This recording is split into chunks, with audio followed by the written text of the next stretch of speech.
ভারতীয় সমাজ ব্যবস্থার সঙ্গে ইউরোপীয় সমাজ ব্যবস্থার পার্থক্য। ভারতীয় সমাজ ব্যবস্থা বলতে মৌর্য সাম্রাজ্যের পতনের পর ভারতবর্ষে গড়ে ওঠা সামাজিক, অর্থনৈতিক এবং রাজনৈতিক ব্যবস্থাকে বোঝায়, যেখানে জমি ছিল ক্ষমতার প্রধান উৎস। এই ব্যবস্থার কেন্দ্রীয় শাসন দুর্বল হয়ে পড়ে এবং জমির ভিত্তিতে রাজা, সমস্ত প্রভু এবং কৃষকদের মধ্যে একটি নির্দিষ্ট সম্পর্ক গড়ে ওঠে।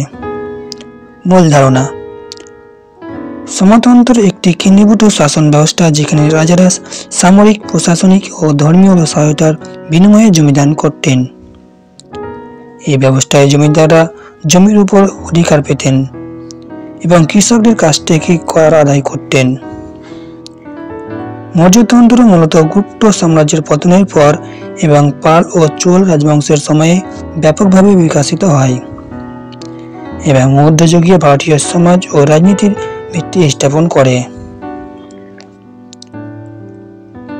মৌর্যতর ও ভারতবর্ষীয় সমাজতন্ত্রের উল্লেখযোগ্য বৈশিষ্ট্যগুলি হল: কেন্দ্রীয় শাসনের দুর্বলতা ও শাসন কেন্দ্রিক নিয়ন্ত্রণের অভাবে স্থানীয় জমিদার, প্রধান ও সামন্ত প্রভুরা অধিক ক্ষমতাবান হয়ে ওঠে। শাসকরা তাদের অধীনস্থ সমাজের জমি প্রদান করতেন, যা ভূমিদাস নামে পরিচিত। এর বিনিময়ে সামন্তরা শাসকদের সামরিক ও প্রশাসনিক সহায়তা প্রদান করতেন। সামন্তরা তাদের নিজস্ব সামরিক বাহিনী রাখত। তারা শাসকদের জন্য যুদ্ধে অংশ নিত এবং নিজেদের অঞ্চল সুরক্ষার দায়িত্ব পালন করত। জমিদার শ্রেণী শীর্ষে অবস্থান করত।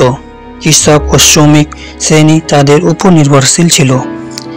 কৃষি অর্থনীতি এই ব্যবস্থার মূল ভিত্তি ছিল, তবে কৃষকরা জমির মালিক ছিল না এবং তাদের উৎপাদিত ফসলের একটি বড় অংশ সামন্ত প্রভুদের দিতে হতো।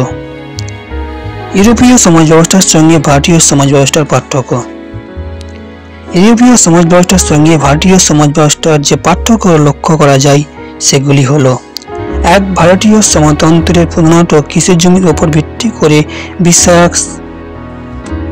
বিকাশ লাভ করেছিল এবং তা রাজনৈতিক আলোচনার ফলে গড়ে ওঠে।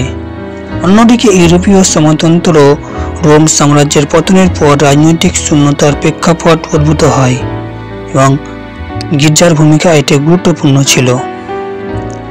ভারতীয় সমাজতন্ত্রে হিন্দু ও বৌদ্ধ ধর্মের পৃষ্ঠপোষকতা এবং মন্দিরগুলিকে জমিদান একটি গুরুত্বপূর্ণ দিক ছিল।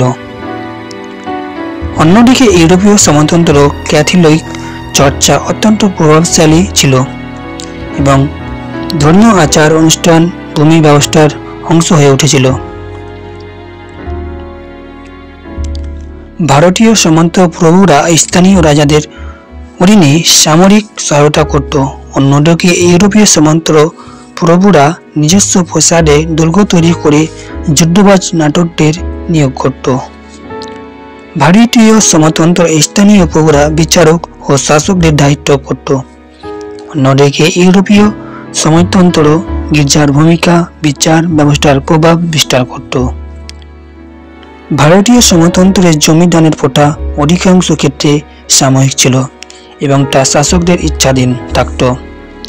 অন্যদিকে ইউরোপীয় সমাজতন্ত্রের জমির উত্তরাধিকার সূত্রে পিতার কাছ থেকে পুত্রের কাছে স্থানান্তরিত করা হতো। ভারতীয় সমাজ ব্যবস্থা জাতপাতের উপর ভিত্তি করে বিভক্ত ছিল। অন্যদিকে ইউরোপীয় সমাজ ব্যবস্থা 3 স্তর বিশিষ্ট ছিল, যথা সামন্ত প্রভু, নাইট এবং ভাসাল। সুতরাং বলা যায় যে ভারতীয় ও ইউরোপীয় সমাজ ব্যবস্থার মধ্যে ভৌগোলিক, ধর্মীয় ও সামাজিক প্রেক্ষাপট অনেক পার্থক্য ছিল, তবে উভয় ব্যবস্থা জমির উপর নির্ভরশীল। একটি সামাজিক ও রাজনৈতিক কাঠামো হিসাবে উদ্ভূত হয়েছিল।